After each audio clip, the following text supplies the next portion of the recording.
नमस्कार students, welcome again to the lectures of electrical circuit analysis. आज के lecture में हम फिर से बात करने वाले हैं जब हमारी सीरीज आरएलसी सर्किट है उसको अगर हम स्टेप सिग्नल अप्लाई करेंगे तो उस केस में इसका रिस्पांस कैसा रहेगा। हमने सोर्स फ्री आरएलसी सर्किट के बारे में डिस्कस किया था और उसका रिस्पांस कैसा था वो डिस्कस किया। बाद में पैरेलल आरएलसी सर्किट के बारे में बात किया और आज हम step response of a series RLC circuit discuss करेंगे। ये लेक्चर आपको ध्यान से देखना होगा, उसको हम कैसे फाइंड कर सकते हैं वो भी देखना होगा, क्योंकि step response of parallel RLC circuit है वो मैं आपके लिए छोड़ रहा हूँ, ठीक है। उसमें कहीं भी दिक्कत हो तो आप मुझे बोल सकते हैं, लेकिन सीरीज रिस्पांस में करवा रहा हूँ, आपको पैरेलल रिस्पांस अपने आप करना पड़ेगा, ठीक है। सो with this let get this lecture started.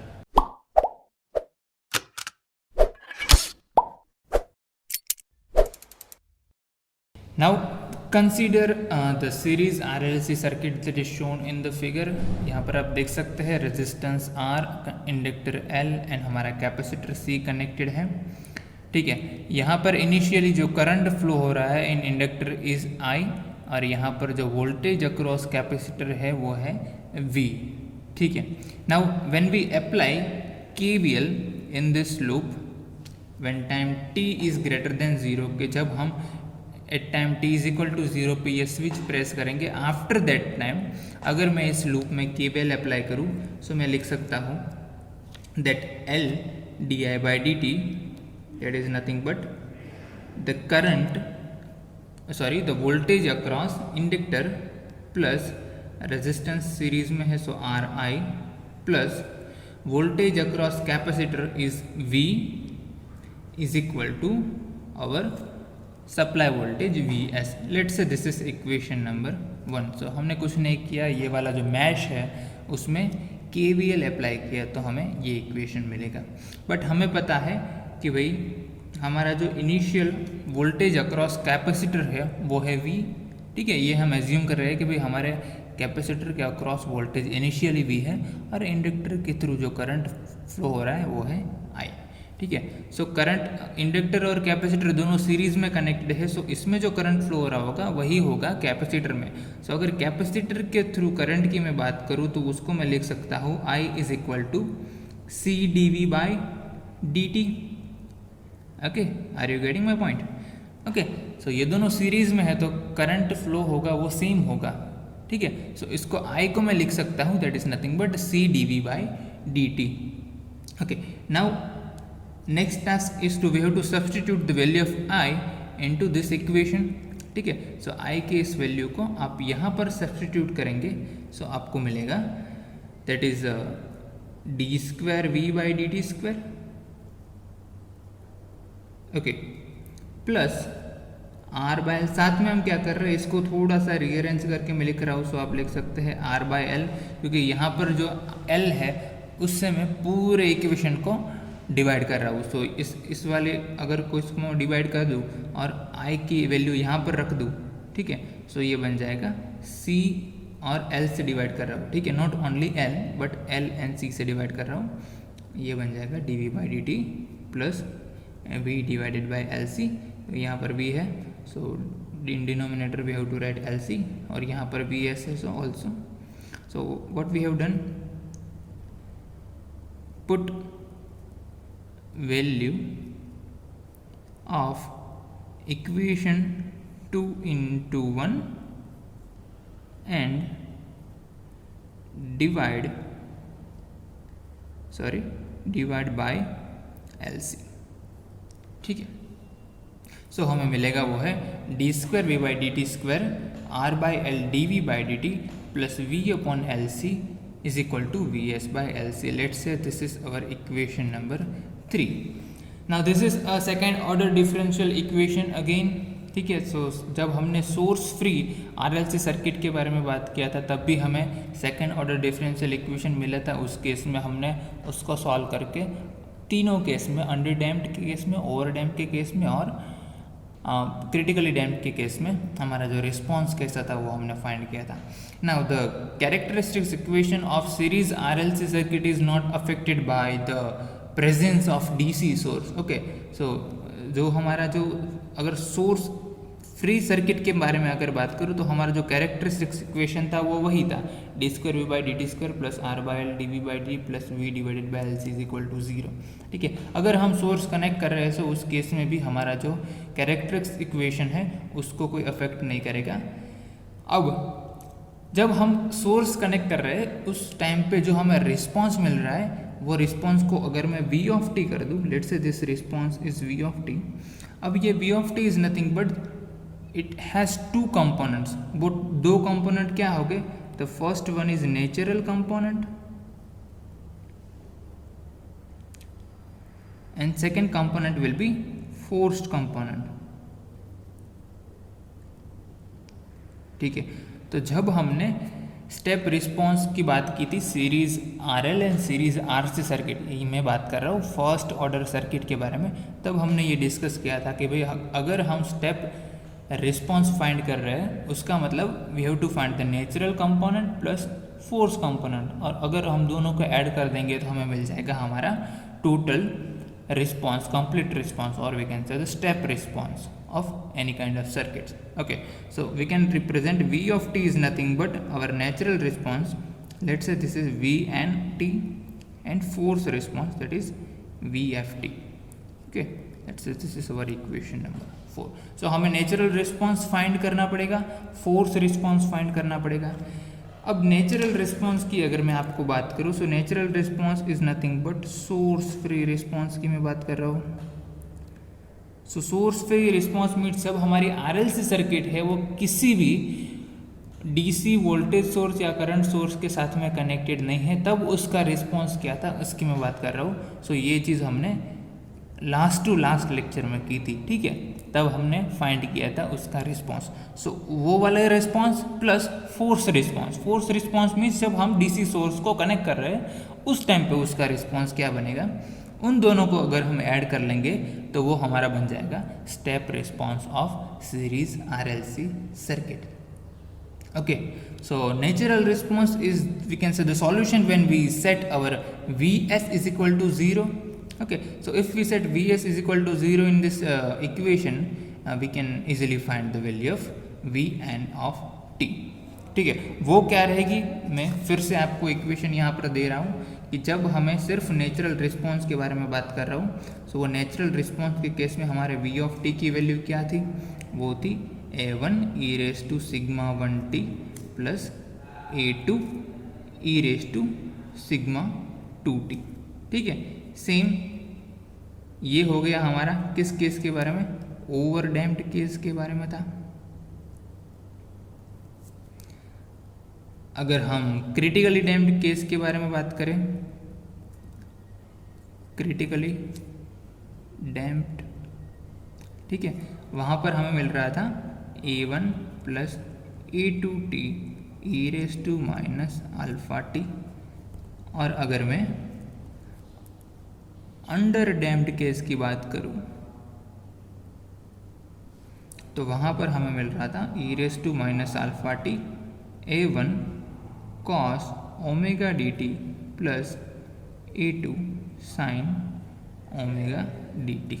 ठीक है, ये चीज़ हमें मिल रही थी। अगर आपको याद नहीं है सो वो वाले लेक्चर एक बार देख के आइए और ये तीनों इक्वेशन से उसको थोड़ा सा वेरीफाई कर लीजिए, थोड़ा सा याद कर लीजिए। ये हमने डिराइव किया था जब सोर्स फ्री रिस्पॉन्स हम बात कर रहे थे सीरीज आरएलसी सर्किट के बारे में। ठीक है, सो ये हमारा नेचुरल रिस्पॉन्स था। ठीक है, हमारा पास कोई वोल्टेज सोर्स कनेक्टेड नहीं था। ओके, और we can say we are setting our voltage source Vs is equal to 0। उस केस में हमें ये रिस्पॉन्स मिल रहा था। अभी हम बात कर रहे हैं कंप्लीट रिस्पॉन्स के बारे में, कंप्लीट सॉल्यूशन के बारे में। That will be addition of our natural response plus force response. अब फोर्स रिस्पॉन्स यानी क्या हुआ, so the force response is we can say the steady state और final value of V of t। Okay, so force response is the steady state, इसको हम steady state response भी बोल सकते हैं और final response भी बोल सकते हैं of V of T. Now the final value of capacitor voltage is same as the voltage Vs. ठीक है, so अगर मैं फाइनल वैल्यू की बात करूँ voltage across capacitor, that will be Vs only. ठीक है, सो ये अगर हम उसको प्रेस करेंगे तो हमारा कैपेसिटर है वो चार्ज होगा up to which voltage, up to Vs. Okay, so at time t is equal to infinite the value of V will be Vs only. So V of t that is nothing but V force t की अगर मैं बात करूँ, इसको अगर मुझे find करना होगा तो वो क्या आएगा, V when time tends to infinite, कि मैं स्टेडी स्टेट की बात कर रहा हूँ. और कैपेसिटर अक्रॉस वोल्टेज है वो time t tends to infinite पर कितने होंगे, it will be equal to source voltage Vs. Okay, तो ये हो गया हमारा Vs. Okay, let's say this is equation number 5. Okay, so अब हमारे पास हमारा नेचुरल रिस्पॉन्स है, यानी कि ये तीनों. ठीक है, अगर फोर्स रिस्पॉन्स की बात करूँ तो ये हमें मिल गया. सो अगर टोटल रिस्पॉन्स यानी कि हमारा जो step response complete solution find करना होगा तो कैसे करेंगे, source response plus free response, source free response plus force response.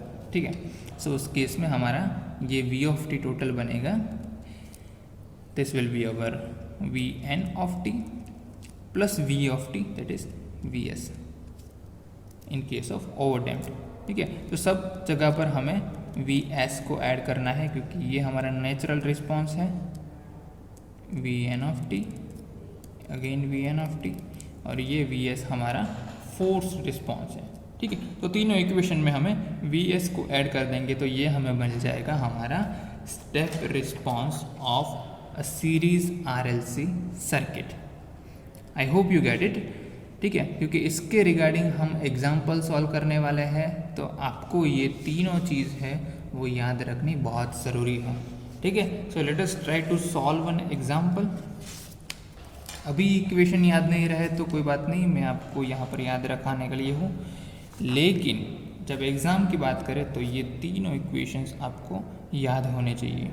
ठीक है, हमारे पास एग्जाम्पल में दिया है for the circuit in the figure we have to find the value of V of t and I of t for time t greater than 0 and for value of R is equal to 5 ohms. ठीक है, हमारा resistance यहाँ पर connected है, इसकी value हमें दी है 5 ohms. ठीक है, यहाँ पर इंडक्टर है, यहाँ पर कैपेसिटर कनेक्टेड है, इसमें जो करंट फ्लो हो रहा है वो है I. इनिशियली करंट जो फ्लो हो रहा है इसके अक्रॉस जो वोल्टेज है वो हमने दिए है V.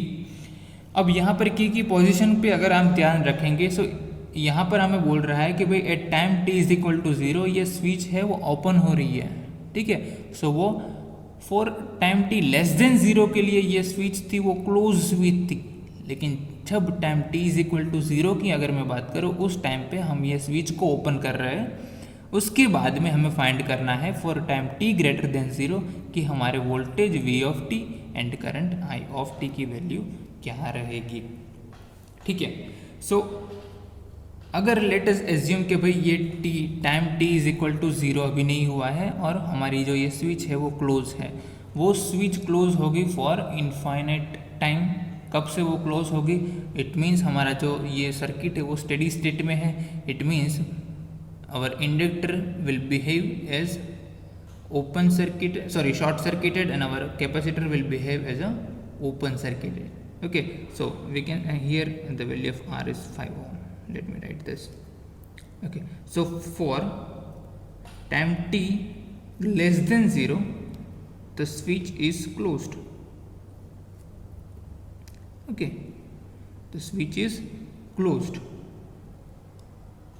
In that case our capacitor behaves like an open circuited. So ये open circuited हो गया तो यहाँ पर कुछ connected अभी नहीं होगा for time t less than 0 and our inductor will behave as a short circuited. तो यहाँ पर शॉर्ट सर्किट हो गया, सो ये वाला पार्ट भी हमें काउंट नहीं करना है. सो ये सर्किट कैसे बनेगी, रेजिस्टेंस कनेक्टेड है, ये क्लोज है इसलिए यहाँ पर रेजिस्टेंस दूसरा कनेक्टेड है सीरीज में. ये कैपेसिटर है वो ओपन सर्किटेड है, सो इसको कंसिडर नहीं करना है, ये शॉर्ट सर्किटेड है.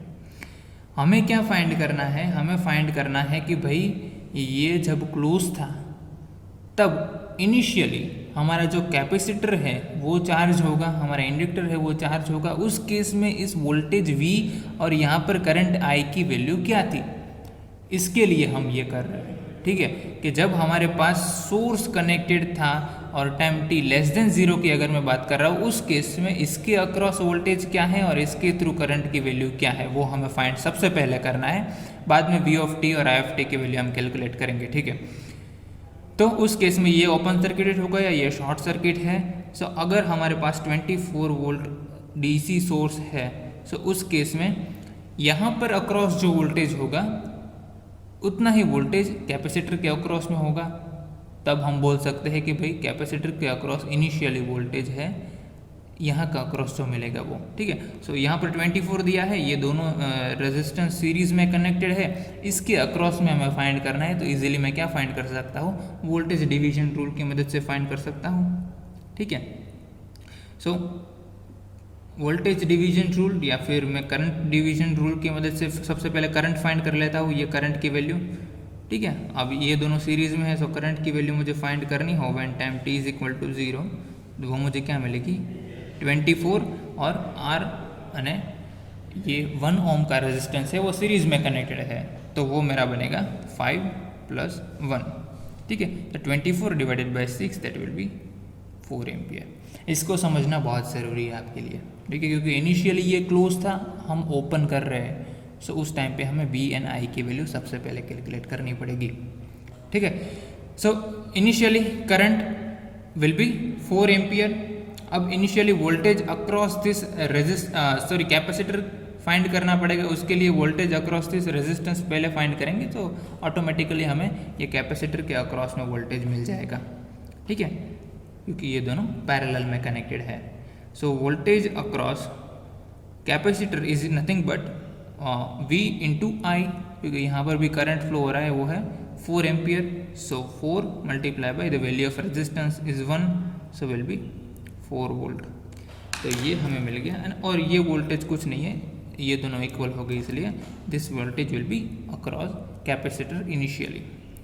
सो ये हमारा इनिशियल वोल्टेज और इनिशियल करंट की वैल्यू मिल गई, वो है 4 वोल्ट एंड 4 एम्पियर रिस्पेक्टिवली। ठीक है, अब बात करते हैं जब हम time t is equal to 0 पे स्विच को ओपन करते हैं और we have to find v of t and i of t when time t is greater than 0। ठीक है, so when the switch is open so that we have 1 ohm resistor is disconnected. अब ये disconnected हो जाएगा, उस case में series RLC circuit हमारी बन जाएगी, R L N C R connected in series. Okay, so our characteristics roots हमें फाइंड करने पड़ेंगे। सो कैरेक्टरिस्टिक्स रूट का इक्वेशन आप सबको याद होगा, और उससे पहले सबसे पहले फाइंड कर लेते हैं अल्फा की वैल्यू एंड ओमेगा नोट की वैल्यू। ठीक है, सो अल्फा क्या था, R divided by 2L, omega naught की वैल्यू क्या थी 1 divided by √LC। So R की वैल्यू हमारे पास है। अब ये वाला पार्ट तो है नहीं, क्योंकि ये ओपन हो गया, मतलब ये 1 ओम रेजिस्टेंस है वो डिस्कनेक्ट हो गया, सीरीज RLC सर्किट जिसको हमने स्टेप रिस्पॉन्स दिया है, जो हमने आज के लेक्चर में डिस्कस किया, उसी के बारे में बात कर रहे हैं। सो R की वैल्यू थी 5 ओम, 2L की वैल्यू 1, सो ये मिलेगा हमें 2.5। Same 1 divided by square root of L, L है हमारे पास अगेन 1, C की वैल्यू है 0.5। ठीक है, इसको सॉल्व करेंगे तो हमें मिलेंगे 2। अब यहाँ पर आप देखेंगे कि हमारे अल्फा की value is greater than omega naught. ठीक है, and when alpha is greater than omega naught, हम कह सकते हैं कि भाई हमारा जो, लेट मी शो यू, हमारा जो सिस्टम है उसमें अल्फा की value greater than omega naught होगी, उस केस में ओवर डैम्प्ड होगी। ठीक है, सो हमारा जो रिस्पॉन्स है वो क्या मिलेगा, हमें ओवर डैम्प्ड रिस्पॉन्स मिलेगा।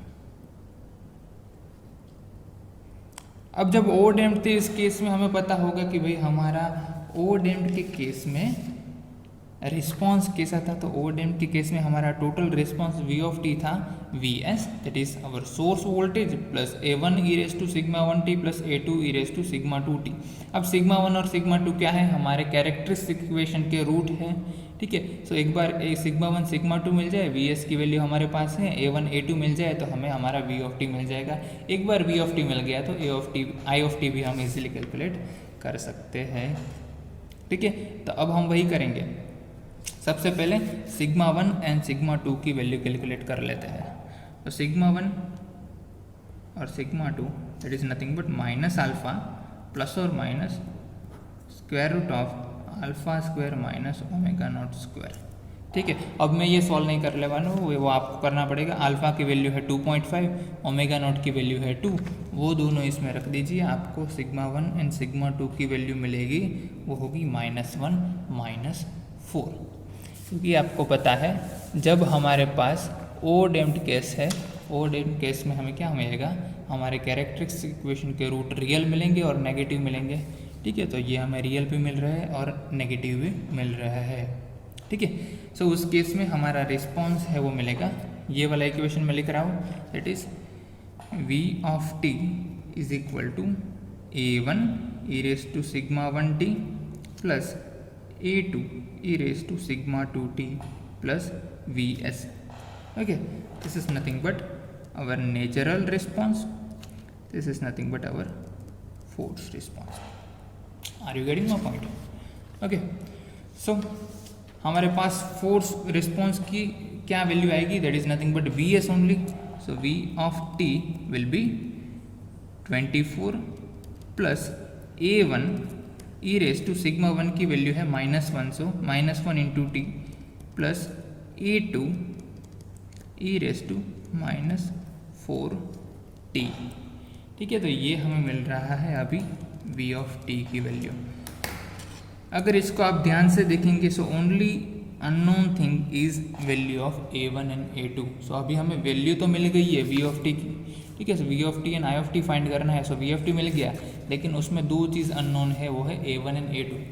सो वो दोनों कॉन्स्टेंट्स की वैल्यू हमें फाइंड करनी है, और वो कैसे कर सकते हैं, with the help of initial condition. Initial condition को अप्लाई करेंगे जो हमने ऑलरेडी कैलकुलेट की है। सो इनिशियल कंडीशन की मदद से हम फाइंड कर लगते हैं, ठीक है। अब इनिशियल कंडीशन क्या है, सो ये दोनों इनिशियल कंडीशन है कि जब हमारी ये स्विच प्रेस थी, उस केस में ये V और ये I की वैल्यू क्या थी, वोल्टेज की वैल्यू थी 4 वोल्ट, करंट की वैल्यू थी 4 एम्पियर। सबसे पहले वोल्टेज की अगर मैं बात करता हूँ, सो ये वाले इक्वेशन में when time t is equal to 0 the value of V0 will be, अब इस इक्वेशन में क्या रख रहा हूँ, time t is equal to 0। अब हमें पता है हमारा जो कैपेसिटर है it will oppose the sudden change of voltage.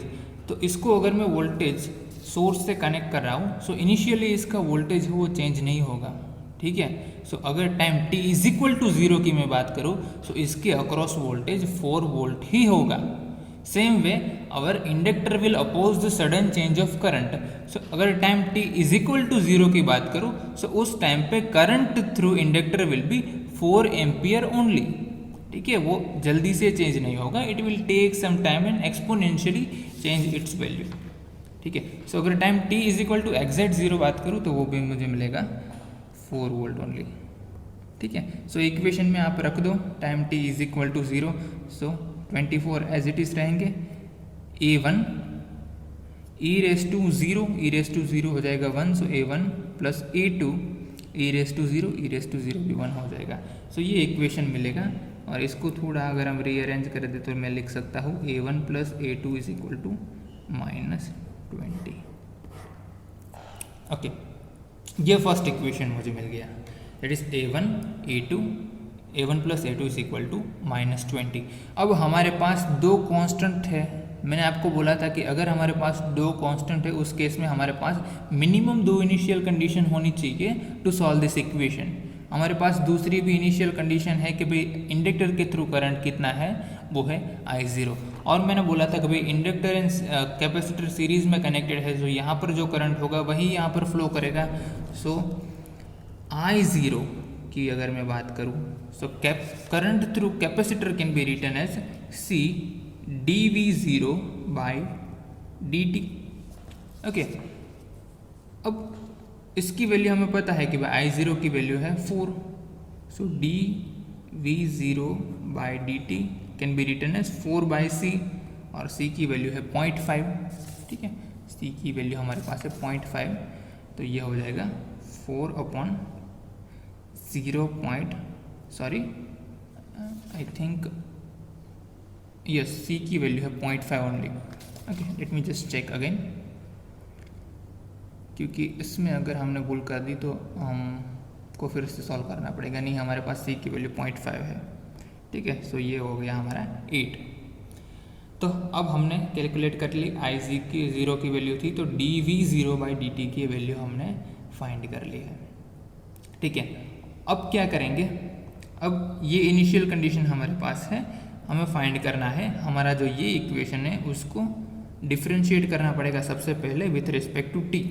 ठीक है, सो dv बाई dt इसको डिफ्रेंशिएट करेंगे, 24 का डिफ्रेंशिएशन हो जाएगा 0, सो मैं नहीं लिख रहा हूँ। a1 कांस्टेंट है तो a1, e raise to minus t का बनेगा e raise to minus t, और माइनस टी का फिर से करेंगे तो ये माइनस साइन आ जाएगा, plus a2 constant e raise to minus 4t का minus 4t e raise to minus 4t, और इसका फिर से करेंगे तो माइनस 4 आ जाएगा। ठीक है, सो इसको मैं लिख सकता हूँ minus a1 e raise to minus t minus 4 a2 e raise to minus 4t। Now we have to find dv by dt at time t is equal to 0, क्योंकि उसकी वैल्यू हमें मिली है 8। So when time t is equal to 0, so इस वाले equation में अगर time t is equal to 0 put करेंगे तो हमें मिलेगा at time t is equal to 0 that is nothing but 8 is equal to minus a1 minus 4a2। ठीक है, a1 यहाँ पर है, e रेस टू 0 पुट करेंगे, e raise to 0 will be 1, so minus a1 minus 4 is it as it is, a2 as it is, e raise to 0 will be 1। So ये मिल गया हमें दूसरा इक्वेशन। ठीक है, दो कांस्टेंट है, दो हमारे पास इक्वेशन है, तो इजीली हम सॉल्व करेंगे और a1 और a2 की वैल्यू कैलकुलेट करेंगे, वो हमें मिल जाएगी। ठीक है, वो वैल्यू हमें क्या मिलेगी, a1 की वैल्यू मिलेगी माइनस 64/3, a2 की वैल्यू मिलेगी 4/3। ठीक है, ये आप इजीली कर सकते हैं ये दोनों इक्वेशन को सॉल्व करके। ठीक है, once we have the value of a1 and a2, we just have to put into this equation that is v of t। अब हम उसको लिख सकते हैं 24 plus 4/3 minus 16 e raise to minus t plus e raise to minus 4t, unit will be volt. ठीक है, सो ये हमें रिस्पॉन्स मिलेगा। सो हमें फर्स्ट चीज़ कैलकुलेट करनी थी जो हमने कर ली, that is nothing but the value of v of t। ठीक है, सेकेंड चीज़ क्या है, हमें i ऑफ t की वैल्यू कैलकुलेट करनी है, that is nothing but the current i। अब हमें पता है ये दोनों सीरीज में है, तो इसके थ्रू जो करंट फ्लो होगा वही इसके थ्रू होगा, so we can write i of t is nothing but c dv by dt। ठीक है, सो c की वैल्यू पुट करेंगे, c की वैल्यू हमारे पास है 0.5 और dv बाई dt, सो इसका फिर से डिफरेंशिएशन करेंगे, ये यहाँ पर आ जाएगा, सो इसका डिफरेंशिएशन 0, 4/3 कांस्टेंट, और इसका आप इजीली कर सकते हैं, इसका जो सॉल्यूशन मिलेगा वो आएगा हमारा 4/3 4 e raise to minus t minus e raise to minus 4t ampere. ठीक है, सिर्फ कुछ नहीं करना, आपको सिर्फ इस इक्वेशन का डिफरेंशिएशन करके यहाँ पर पुट करना है और सिंप्लीफाई कर देंगे तो ये आपका आंसर मिलेगा। ठीक है, अब हमें चेक करना पड़ेगा कि भाई हमें v ऑफ t और i ऑफ t की वैल्यू तो मिली है, लेकिन वो सही मिल रही है कि नहीं। सो इनिशियल कंडीशन हमारी थी कि भाई current I0 is equal to 4 ampere हमें मिल रहा था। सो ये वाले इक्वेशन में अगर मैं time t is equal to 0 put कर दूँ तो ये वाली टर्म क्या हो जाएगी 0। सो इस वाले इक्वेशन में अगर मैं time t is equal to 0 put कर दूँ क्या मिलेगा 4/3। I hope you can C.